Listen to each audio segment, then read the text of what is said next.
Olá, bem-vindos a mais um episódio do Legs Talk, este podcast onde as pernas são o foco e a saúde e a beleza são o motivo de aqui estarmos.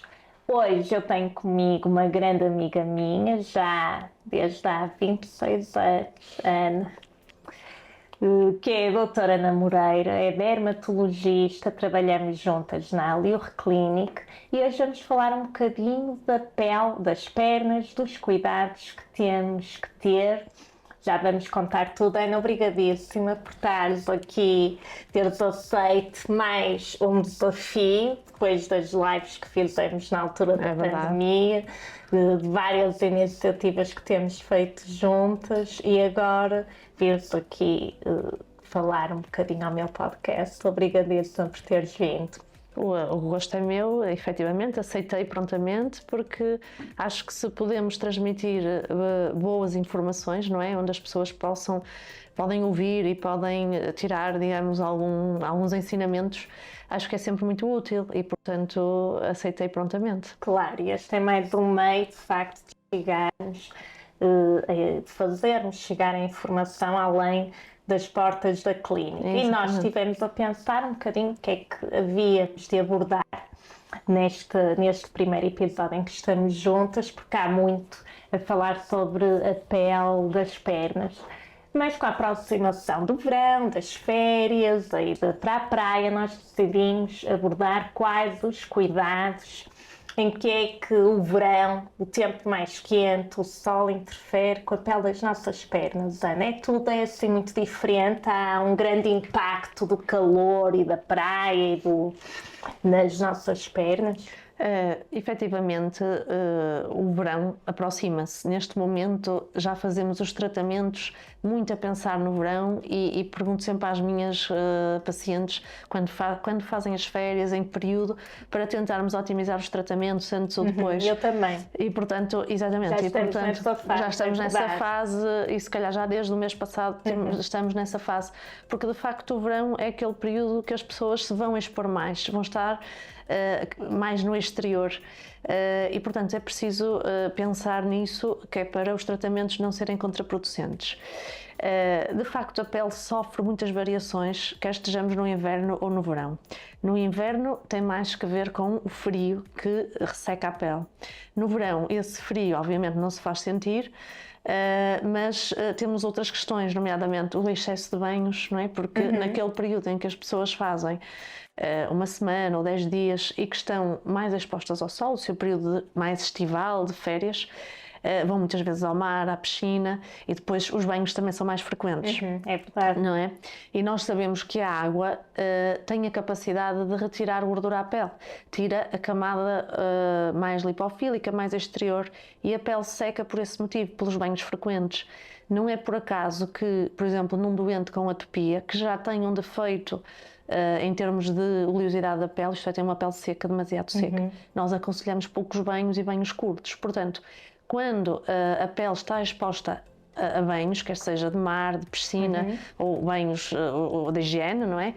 Temos essa questão. Portanto, cuidados no verão e, sendo assim muito resumida, primeiro, fazer o banho, o duche não muito prolongado, utilizar um produto de banho que já seja de certa forma hidratante, não é? Não é suficiente apesar de tudo, mas existem óleos, por exemplo, óleos de duche, os produtos Sindet também, que não têm detergente e portanto vão tentar conservar ao máximo a gordura da pele. Sair do banho, secar a pele, enxugar a pele com a toalha e naqueles 5 minutos após o banho é a altura ideal para aplicar um emoliente. No verão as pessoas não vão querer um produto demasiado oleoso, não é? Um bálsamo demasiado espesso, porque acho que não é agradável, mas existem muitas formulações em leite, cremes mais fluidos, não é? Produtos fluidos que permitem uma aplicação e que vão como que recuperar a pele para o dia seguinte de praia novamente, não é? Portanto, 5 minutos após, a pele tem alguma umidade, absorve mais o creme que estamos a aplicar e é a altura ideal para fazer a aplicação do emoliente. Depois, outros cuidados que possamos ter nestas ocasiões, a aplicação do protetor solar, não é? As nossas pernas a pele das pernas também vai precisar de uma boa proteção. Nunca esquecendo o dorso dos pés, que é um sítio habitual de queimadura. Eu já tive uma queimadura solar horrível. No dorso dos dói pés. imenso. Dói mesmo, dói mesmo. É um sítio, é por isso que recomendamos sempre e nunca é demais repetir que a aplicação do protetor solar deve ser feita em casa, no domicílio. Porque, por exemplo, mesmo pela questão do dorso do pé, quando chegamos à praia, automaticamente, vamos só experimentar a temperatura da água, do mar. A areia cola, depois já não apetece pôr protetor. Não vou pôr já, vou pôr daqui a pouco. E quando se dá por ela, vem-se embora e passado pouco tempo, 2 ou 3 horas, começa o eritema e a queimadura do dorso do pé.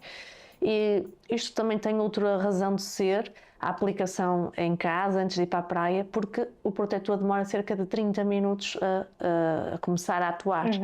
E, portanto, é o tempo que nos permite chegar tranquilamente à praia e não termos períodos em que estamos desprotegidos da exposição ao sol. Portanto, aplicação em casa, temos mais visibilidade também, não há zonas, portanto, não temos a tendência a falhar, de aplicar em algumas zonas, enquanto na praia vai acontecer. E, portanto, essa aplicação é muito importante. Eu, por acaso, costumo fazer isso e também costumo fazer aos meninos. Claro. Isso até antes de pôr os calções de banho, porque é como diz, assim não falha. Áreas. Numa zona ali ao pé do calção, pomos em todo o lado. Exatamente, é o ideal. Essa questão é curiosa, por acaso não sabia que o protetor solar demorava 30 minutos a fazer efeito. À volta de 30 minutos, não é? E mais recentemente, por causa da problemática da vitamina D, havia pessoas que começaram, eu vou para a praia, estou ali 30 minutos para fazer a produção da vitamina D com a exposição solar, mas isso não faz sentido, porque lá está, estavam 30 minutos, depois punham o protetor mais 20, 30 minutos até fazer efeito, e no verão, nesse período em que estamos mais expostos, a produção de vitamina D, mesmo pondo protetor, está completamente assegurada. Portanto, essa questão não se põe. É pena não haver acumulação de vitamina D para depois gastarmos no resto do ano, não é? Deixamos de fazer a exposição, deixamos de produzir e, portanto, a vitamina D desce. Agora, durante o período, os 7, 10 dias, 15 dias em que temos férias de sol, a produção está assegurada, mesmo pondo proteção solar, porque o protetor não consegue bloquear toda a radiação, como nós sabemos, não é? E, portanto, não há necessidade de estar 15, 30 minutos exposto sem proteção solar, não faz sentido. Outra questão, a esfoliação, tu recomendas mesmo na altura do verão, mesmo quando a pele está se calhar um bocadinho mais fragilizada com esta questão do sol, do calor, dos banhos excessivos, achas que se deve manter a rotina da esfoliação semanal? Sim, eu acho que não tem problema nenhum fazer uma esfoliação, deve ser de certa forma suave, não é? Porque a esfoliação pode ser feita de várias formas, não é? Com produtos, por exemplo, com microsferas, ou então uma esfoliação mais mecânica. E se for uma esfoliação mais agressiva, nem no verão, nem durante o ano, não recomendo, acho que não faz sentido. A esfoliação não é mais do que ajudarmos a descamação do extrato córneo, que é um processo que já ocorre naturalmente no nosso dia-a-dia, não é? Todos os dias a nossa pele destaca-se, não é? Eu costumo dizer a pele é um órgão absolutamente maravilhoso, porque nós não conseguimos perceber isso, mas todos os dias há uma diferenciação, desde a camada basal, a passar pelos vários estratos até ao extrato córneo, e depois quando aquele queratinócito já está velhinho, destaca-se e sai, e nós não damos conta disso, percebemos melhor esse fenómeno, por exemplo, numa pele que tem este processo acelerado, por exemplo, numa psoríase, que até forma aquela escama, este processo todo este processo está acelerado e há ali inflamação e nós percebemos realmente que há ali uma acumulação do extrato córneo. Portanto, isto já acontece naturalmente. Agora, a esfoliação serve para ajudar um bocadinho a destacar estes corneócitos que já estão mais envelhecidos e que vão acabar por sair, mas ajuda um bocadinho neste processo e pode ser mantido uma vez por semana, desde que seja uma esfoliação suave, tranquila, que não faça traumatismo, não é? Que não faça eritema, porque se assim for, quer dizer que estamos a ultrapassar a tolerância da pele e poderá ser traumático, mas uma esfoliação suave, estou de acordo. Ok. E agora outra questão é, já vimos que nos devemos proteger do sol. Eu vou aqui fazer também mais uma ressalva, que é algo que eu digo sempre às minhas pacientes, que é não só o sol e a radiação UV, mas também a radiação infravermelha, ou seja, o calor mesmo. E quem é meu paciente sabe que agora, principalmente nesta altura, eu termino consulta sempre com a recomendação, cuidado com o sol, protetor, mas também refrescar frequentemente as pernas. Nós sabemos de facto que a pele, quando estamos expostos ao sol, pode atingir temperaturas tão elevadas como 40 graus. E é esse calor que de facto pode fazer aparecerem, surgirem mais vasinhos que tão estéticos são e que tanto preocupa a maioria das mulheres. Passamos o inverno a tratá-los, portanto no verão é importante evitar este aquecimento excessivo da pele, das pernas, é importante refrescar frequentemente, fazer a proteção solar, claro, mas também não só da radiação ultravioleta, mas também do aquecimento excessivo. Relativamente à radiação ultravioleta, eu já comentei contigo, porque foi uma das coisas que eu estudei para escrever o livro, que realmente o melanoma surge muito nas pernas e que nas senhoras é a localização, uma das localizações preferenciais de surgimento da doença, não é? É verdade, é verdade. Agora, passando dos cuidados mais gerais que todos devemos ter, para uma patologia quase mais temida na dermatologia, que é o melanoma. E recentemente, agora em maio, foi o dia do Euromelanoma, em que se faz uma campanha a nível europeu todos os anos, e eu acho que é muito importante, sobretudo para alertar e para que as pessoas saibam que esta doença existe. E se com outros tipos de cancro, às vezes só damos conta quando dão algum sintoma ou em fases mais avançadas com a pele, eu acho que era fundamental toda a gente mostrar a sua pele a um dermatologista, porque muitas vezes conseguimos observar diretamente, claro, e conseguimos detectar melanomas muito precocemente, que são fáceis de tratar. E tratar, quando eu digo tratar, é resolver por completo, sem que aquela pessoa tenha que fazer tratamentos, nem tenha que ficar limitada por aquela doença. Portanto, os melanomas, existem alguns tipos de melanoma, eles não são todos iguais. Passando um bocadinho à localização que estavas a falar, de facto, historicamente, os melanomas são mais comuns nas pernas das senhoras e no tronco dos homens. Isto porque muito relacionado com os fatores profissionais que antigamente ocorriam e com os costumes de vestuário, não é? Portanto, as senhoras andavam sempre de saia, não usavam calças, e ainda assim eu tenho muitas doentes trabalhadoras rurais, já com uma idade avançada, que têm dois tipos de pele no corpo. De joelho para baixo, tem uma pele envelhecida, escura, com manchas, com queratoses, e nos membros superiores, sobretudo do antebraço. E se vamos ver a coxa ou o abdômen, a pele nunca apanhou sol, porque só fazem exposições profissionais de trabalhar no campo, e portanto essas senhoras andavam sempre de saia e desenvolviam os melanomas, sobretudo nas pernas, que eram os sítios que apanhavam sol o ano todo. Os homens, historicamente, é no tronco, porque muitas vezes trabalham os trabalhos mais pesados, a nível de construção e outro tipo de trabalhos. Portanto, trabalham de tronco com tronco nu e também apanham sol diretamente. Exato. Obviamente, nesses tipos de exposição não põem qualquer tipo de proteção e muitas vezes estão a trabalhar nos horários proibidos, fazendo a exposição solar, e portanto isto é de facto uma divisão que era mais notória antigamente. Agora os padrões também de vestuário já vão mudando e os homens também nos seus trabalhos muitas vezes agora já são obrigados a ter algumas regras em termos de vestuário e até de medidas de proteção. Mas teoricamente era isso. Isso era por causa destas variações de vestuário e do tipo de exposição que as senhoras faziam e que os homens faziam a nível profissional. E tu também disseste, não é? E bem, eu concordo, aliás, mando-te muitas pacientes minhas para verem os seus sinais, se nunca o fizeram, mas a própria pessoa pode também fazer, não obstante ser observada por um dermatologista, deve fazer também uma vigilância dos seus sinais. Claro. Há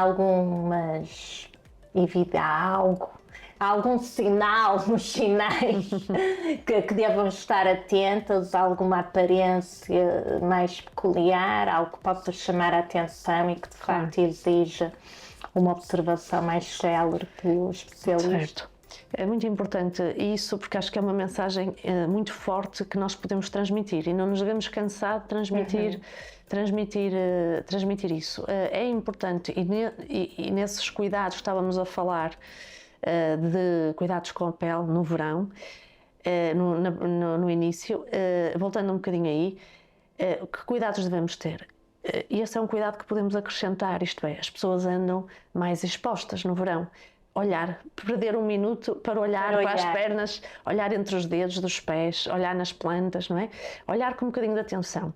E depois pensar numa regra muito simples que nós até muitas vezes transmitimos às crianças e as crianças aprendem de um dia para o outro porque acham muita graça à mnemónica do A, B, C, D, E. Porque, portanto, o A tem a ver com a simetria, ser assimétrico, não é? Se for um sinal assimétrico, se nós dividirmos o sinal em dois eixos e for muito assimétrico, poderá ser um sinal de alarme. O B tem a ver com o bordo do sinal, não é? Um bordo irregular, muitas vezes os sinais têm o bordo muito regular, é tranquilo. Se tiver um bordo muito irregular, também poderá ser ali um alerta. O C tem a ver com a cor. Portanto, a cor mais heterogénea, haver várias cores no mesmo sinal, o castanho, o preto, o branco, o azul, também poderá ser um fator de maior perigo. O D tem a ver com o diâmetro, portanto, sinais grandes, e nós consideramos sinais maiores quando tem mais de 6 mm, acima de 6 mm, abaixo de 6 mm consideramos ser já dentro da normalidade. E depois o mais importante é o último, é o E de evolução. Nós podemos ter uma pintinha com 2 ou 3 destes do ABCD, não é? Podemos ter 2 ou 3, mas se o E é de evolução, se não tiver sofrido evolução, se não estiver a modificar, à partida é tranquilo. Se estiver a crescer, a modificar, e o próprio paciente notar que este sinal não era nada assim, eu há um ano atrás ou há 2 não tinha este sinal, não tinha esta mancha, não é? Aí deve consultar um dermatologista de imediato, não é?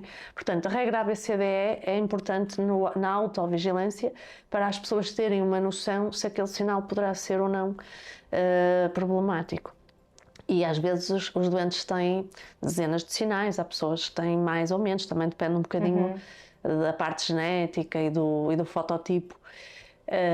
E eu às vezes digo, não tem que conhecer todos os seus sinais porque é impossível, claro. Mas tem que perceber uma coisa, se um dia olhar ao espelho e vir uma mancha que achava que não tinha ou que não estava presente, isso deve ser o suficiente para procurar ajuda, não é? Não esperar. Ainda hoje fiz um exame a uma senhora com dermatoscopia digital, dermatoscopia manual, observei o tegumento todo, felizmente não tinha nada, daqui a um ano vamos fazendo vigilância, mas se notar uma alteração que para si seja evidente, por favor marque antes, para não deixarmos evoluir, não é? Não deixar evoluir. E esta mensagem eu tento passar muito nas consultas, que é alguma modificação relevante, para si relevante, o sinal não dói, o melanoma não dói, não é? Não causa... E antigamente dizíamos muito, um sinal que sangre, que dê comichão. Hoje em dia já não falamos nesses sinais de alarme. Porquê? Porque um melanoma que sangre já está muito avançado, claro. não é? Nós temos que evoluir na medicina. Exato. E nós queremos apanhar isto muito mais precocemente. A minha dermatologia ficou lá no 6º ano, era no 6º ano que nós tínhamos dermatologia. E eu tive no 4º, foi a minha primeira valência das clínicas, foi a primeira valência de 4º ano. E então eu também devo ter tido no 4º. Foi a minha primeira, e na altura não fiquei muito entusiasmada. Eu gostei da dermatologia, mas eu lembro-me de nós realmente darmos que o melanoma era uma das neoplasias, dos carcinomas mais agressivos, não é? E de facto é importante isso que tu estavas a dizer, que qualquer pessoa deve ter a sua pele vista por um dermatologista, porque numa fase muito precoce consegues resolver completamente a situação, sem necessidade de tratamentos adjuvantes, sem necessidade de risco de recidivas. Certo, certo. E portanto isto é uma mensagem que eu acho que é de facto importante nós deixarmos aqui. Os melanomas também são diferentes, não são todos iguais. Como é que... Os melanomas não são todos iguais. Podemos dizer sobretudo que existem 4 tipos de melanoma. O mais frequente é o melanoma de extensão superficial. Ele tem uma fase em que começa a crescer horizontalmente na pele, não é?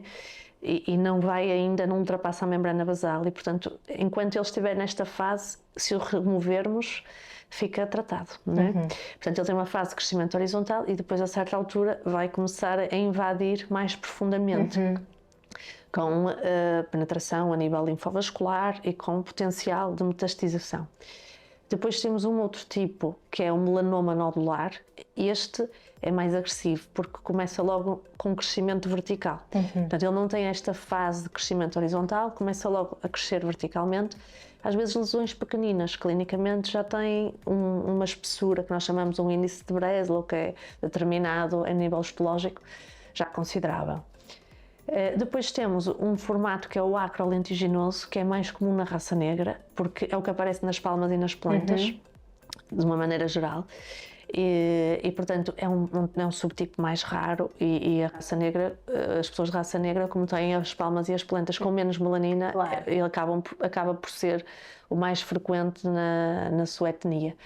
E depois temos os lêntigos malignos, melanoma, que são aqueles que aparecem em zonas expostas, nomeadamente na face, pessoas já de mais idade, que, por exemplo, trabalharam sempre expostas ao sol, aparece uma mancha que vai crescendo, o doente às vezes chega a 10 anos, já tem a mancha há 10 anos e nunca consultou o dermatologista, já tenho isto há muito tempo, isto não me dói, isto não tem problema nenhum, pronto, e nós percebemos, mas este tem uma fase de evolução bastante mais arrastada, mas a certa altura também pode invadir, não é? Agora, o mais frequente é o da extensão superficial e o tal melanoma nodular. Portanto, o que vai crescendo horizontalmente, as células malignas, e depois começam a ter uma infiltração mais profunda. Em todos eles, quanto mais precoce a sua remoção, mais eficaz é este tratamento, não é? Exato, aí a importância da vigilância, do rastreio, e estamos aqui a falar do extremo do que o sol pode fazer à pele das nossas pernas. Mas há outras alterações a nível de coloração, que são as manchas. É altamente frequente, não é? E nós dizíamos, antes de começarmos a gravar, estávamos a falar das manchas e que realmente, habitualmente, falamos de manchas e pensamos naquelas pigmentadas, castanhas, e tu dizias, e bem, que não é só isso, também há manchas de contrário, que são as hipopigmentadas. Portanto, quando perdemos pigmento, queres falar um bocadinho sobre Posso isso? falar? Posso demorar mais 1 hora a falar de manchas, porque é um mundo em termos de manchas, mas é isso, quando falamos em manchas e no nosso contexto, na clínica, falamos muito das manchas de hiperpigmentação pós-inflamatória, não é? Após procedimentos de cirurgia vascular, após um traumatismo, sempre que há sangramento. o extravasamento, não é? Dos capilares, faz aquela deposição da hemossidrina a nível dos tecidos e trabalhamos muito aquelas manchas de hiperpigmentação residual, sempre difíceis. Eu acho que já consegui ali um protocolo com o nosso laser Key Switch que ajuda nesta despigmentação, não é? Ajuda a acelerar um bocadinho o processo natural. E trabalhamos muito nesse contexto. Agora, em termos de manchas, de facto nós temos aqui dois polos. Podemos ter manchas hipopigmentadas ou totalmente despigmentadas, sem cor, que também é um tipo de mancha, não é? E depois temos as manchas hiperpigmentadas. Podemos ter estas manchas de hiperpigmentação residual ou, por exemplo, os próprios nevos. Existem neves de pilos, as manchas café com leite, por exemplo, associadas à neurofibromatose, não é?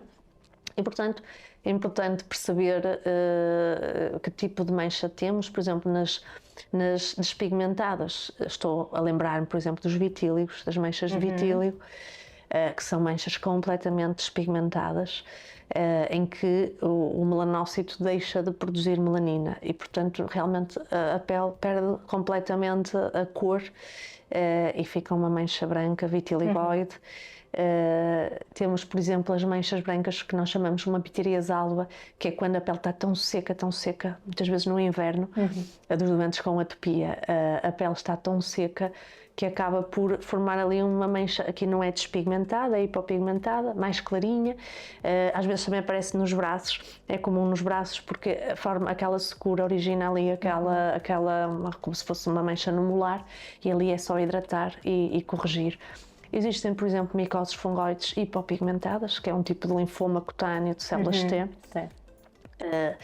que é raro, também é raro, mas aquelas manchinhas pontiformes, branquinhas, que surgem também nas pernas. Certo, exatamente. Eu acho que até te mandei uma vez uma fotografia de uma doente, certo, minha, e isso é uma hipomelanose gutáta idiopática, é uma hipomelanose. Assim, o nome é este, idiopático, mas ela não é propriamente idiopática. Nós sabemos que vai surgindo nas pessoas que já fizeram muita exposição solar, resulta da exposição cumulativa, e muitas vezes começam a aparecer nos braços essas pintinhas e na perna.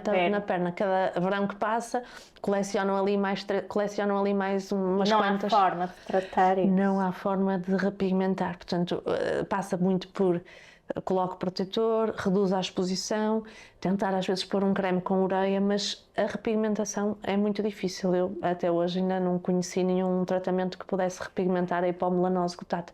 E, portanto, aí temos um excelente exemplo de manchas hipopigmentadas. Eu lembro-me de termos falado disso, não é? Esse caso, que uma senhora que eu tratava realmente estava a começar a notar, e era o que ela dizia: parece que de ano para ano eu vou ficando com mais manchinhas destas muito pequeninas, mas que vai ficando não é? com a perna toda pontilhada de pontinhos claros. É isso mesmo. E depois, lá está, é um exemplo belíssimo, porque é muito frequente nas pernas, não é? Pela exposição, e é uma queixa relativamente frequente em consulta. Depois, passando às hiperpigmentações, por exemplo, o exemplo da mancha café com leite, que é uma mancha ovalada, muitas vezes já está presente ao nascimento ou vai aparecendo. Depois temos os critérios que pode ser só isolado, pode estar num contexto de uma neurofibromatose. E temos, por exemplo, alguns tipos de neves também. Temos, por exemplo, os neves congénitos que podem aparecer, que são sinais que têm uma aparência diferente de um nevo adquirido, de um sinal adquirido. E temos, por exemplo, um tipo de sinal, não estou a lembrar, o neves pilos, que é uma mancha castanhinha, que depois aparecem umas pintinhas, como se fossem pequenos sinais dentro dessa mancha. Chama-se o neves pilos. E esses neves não são de alarme? Não são de alarme, não são. São um bocadinho bizarros comparativamente com os outros sinais, não é? São sinais um bocadinho bizarros, mas não têm problema nenhum. Não. Fazemos uma vigilância e não é preciso remover esses sinais, não tem problema nenhum. Pronto, perfeito. Ana, não sei se queres acrescentar algo mais, assim, neste contexto do sol, da praia, das manchas? E eu acrescento, claro, acho que, e isso eu tento sempre transmitir, acho que apesar de fazermos estes alertas, não devemos ter fobia do sol. Eu sou dermatologista, gosto de pele clara, mas gosto muito de sol, não gosto nada de queimaduras, mas acho que é ótimo o verão, acho que é ótimo aproveitarmos, fazermos a exposição solar, traz-nos muitas vantagens também. Não só na produção da vitamina D, nos níveis de serotonina, na alegria, no bem-estar e no humor, que eu acho que é fundamental, mas não sou fundamentalista, mas efetivamente protejam-se, usem protetor, usem óculos de sol, chapéu, roupa protetora, sobretudo naquelas horas de exposição em que o sol já está mais intenso, evitar a exposição entre o meio-dia e as 4. E, em caso de dúvida, consultem um dermatologista para esclarecerem e, se necessário, tratarem atempadamente. Muito obrigada, Ana. E eu vou partilhar aqui mais uma dica, algo que também foi depois de nós falarmos. Realmente, protetor solar eu já me habituei a pôr e é a minha base. Eu não uso base diariamente, uso creme protetor com cor.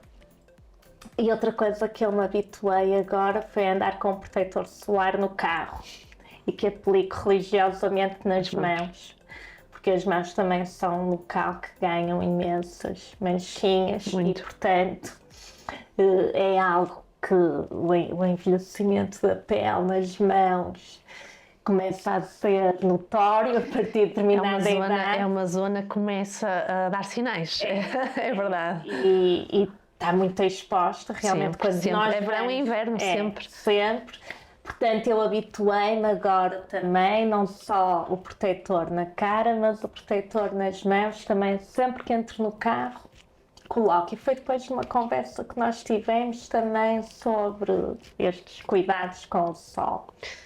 Eu também faço o mesmo. Se fores ver aquela bolsa lateral da minha porta, tenho 2 ou 3 protetores. Pronto, então estamos alinhadas perfeitamente, perfeitamente. Ana, obrigadíssima. Nada, foi mais um uma gosto. vez. Vemo-nos amanhã. Amanhã. Obrigada a quem nos ouviu, espero que tenham gostado. Como a Ana disse, que tenham tirado ensinamentos preciosos para o dia a dia, que mudem alguma coisa nas vossas rotinas, que tenham atenção à vossa pele e que agora, principalmente no verão, tirem de facto um minutinho para olhar para a pele cuidadosamente, para os vossos sinais e procurarem ajuda se alguma coisa vos chamar a atenção. Até breve!